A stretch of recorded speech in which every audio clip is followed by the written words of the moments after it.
Michael Jordan ने playoff में 50 point या उससे ज़्यादा 8 बार स्कोर किया है, जो कोबी, केडी, लेब्रॉन और विल्ट के कंबाइंड स्कोर से भी ज़्यादा है।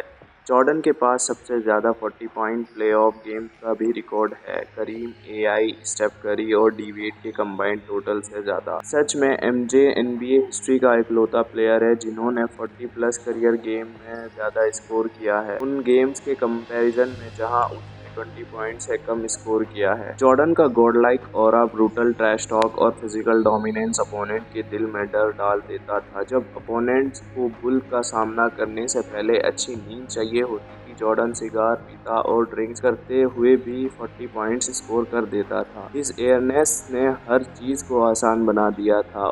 Game on the line. Who would take the last shot? Me. That's a dumb question. Me.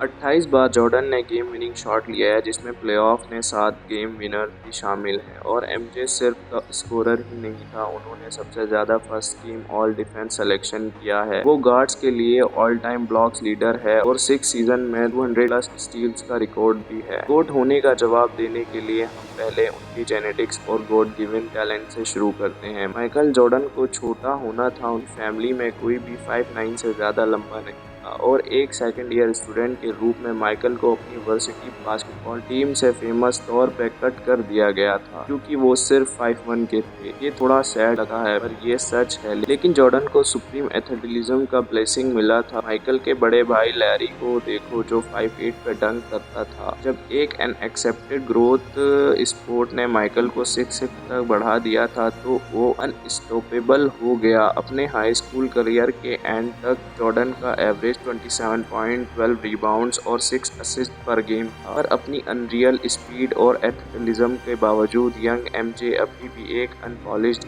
GeM था क्योंकि उन्होंने हाई स्कूल बास्केटबॉल सिर्फ 2 साल खेली। यूएनसीसी में अपना फ्रेशमैन ईयर में एमजे ने मॉडेस्ट 13.4 रिबाउंड्स और 2 असिस्ट गेम का एवरेज बनाया। वो टीम के थर्ड लीडिंग स्कोर था। जेम्स वर्दी और सैम पैक्रिकिंस के बाद उनके फंडामेंटल बॉल हैंडलिंग और कॉन्फिडेंस भी ज़्यादा हाई लेवल पे नहीं थे। लेकिन ये सब 1982 एनसीए फाइनल्स में बदल गया जब माइकल ने पैट्रिक यूइंग के अगेंस्ट गेम विनिंग शॉट मारा और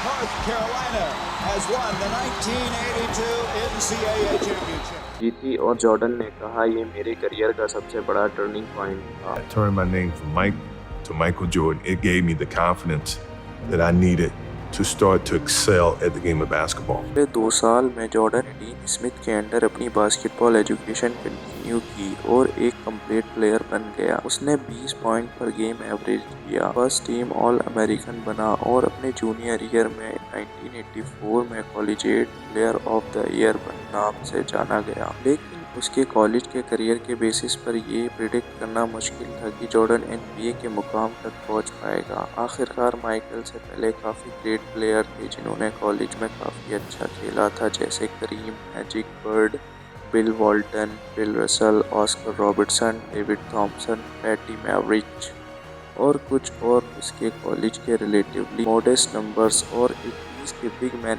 एरे के बावजूद जॉर्डन को 1984 एनबीए ड्राफ्ट में थर्ड पिक में सेलेक्ट किया गया। हकीम olajuwon और सैम बोवे के बाद। Only 6'6", so how much can he really do?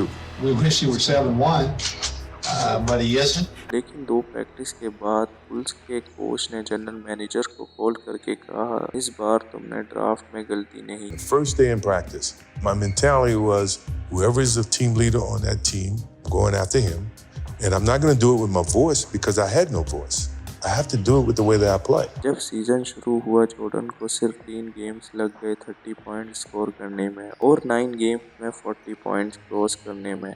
पहले मंथ के एंड तक ये सबको क्लियर हो गया कि जॉर्डन को फर्स्ट ओवरऑल पिक बनना चाहिए था। जब हकीम olajuwon स्टार लग रहे थे, जॉर्डन एक सुपरनोवा बन चुका था क्योंकि एनबीए में कोई भी उससे ज़्यादा फास्ट नहीं था। वो अपोनेंट्स को एक ही कदम में इतनी आसानी से क्रॉस करता था कि लगता था बिल्कुल अनफेयर है। उसके बास्केट की तरफ ड्राइव्स को भी कोई आंसर नहीं दे पाता था। स्पीड के अलावा जॉर्डन एनबीए का सबसे एथलेटिक प्लेयर था। इसकी वर्टिकल जंप और हैंगिंग टाइम अनमैच्ड था। जब वो बास्केट के लिए ड्राइव करता था तो लगता था कि वो एक फाइटर जेट की तरह ऊपर उड़ रहा है और उसकी क्विकनेस उनका रनवे बन जाती थी। उसकी वर्टिकल टेक ऑफ के लिए जब एमजे जंप शॉट के लिए उठता था तो लगता था कि कोई भी उन्हें गार्ड नहीं कर रहा, क्योंकि ग्रेविटी के लॉज जैसे उन पर अप्लाई ही नहीं होते। अपोनेंट्स भी एक ही टाइम पर जंप करते थे, लेकिन जैसे वो गिरता था जॉर्डन हवा में फ्लोट करते हुए अपने शॉट को बिल्कुल बेफिक्री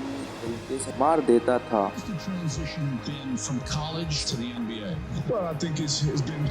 उसके हाई फ्लाइंग फीट्स और इनसेन डंक की वजह से जॉर्डन जल्दी एनबीए का सबसे पॉपुलर प्लेयर बन गया। इसलिए 1986 में उन्हें ऑल स्टार गेम के लिए वोट किया गया, जबकि उन्होंने उस वक्त तक सिर्फ 3 गेम खेली थी एंकल इंजरी की वजह से। और उसी साल प्लेऑफ्स में उन्होंने बोस्टन के अगेंस्ट 63 पॉइंट के साथ प्लेऑफ स्कोरिंग रिकॉर्ड भी बनाया। Incredible playoff performance. I've never seen it before, and I had never seen it after. That wasn't Michael Jordan out there. That was God disguised as Michael Jordan. 1987 में MJ ने NBA में 37 point पर game के साथ scoring lead की, जो अब तक की 5th बेस्ट स्कोरिंग आउटपुट है, जो सिर्फ विल्ट के इंसेन स्कोरिंग फीट के बाद आता है। Jordan I just want the franchise and Chicago Bulls to be respected as a team. It's very hard for something like that to happen, but it's not impossible. ने कहा, पर उस वक्त Jordan काफी उदास था। सभी फेम और इंडिविजुअल टाइटल के बावजूद वो हमेशा हार रहा था। अपने पहले 3 सीजन में एमजे ने सिर्फ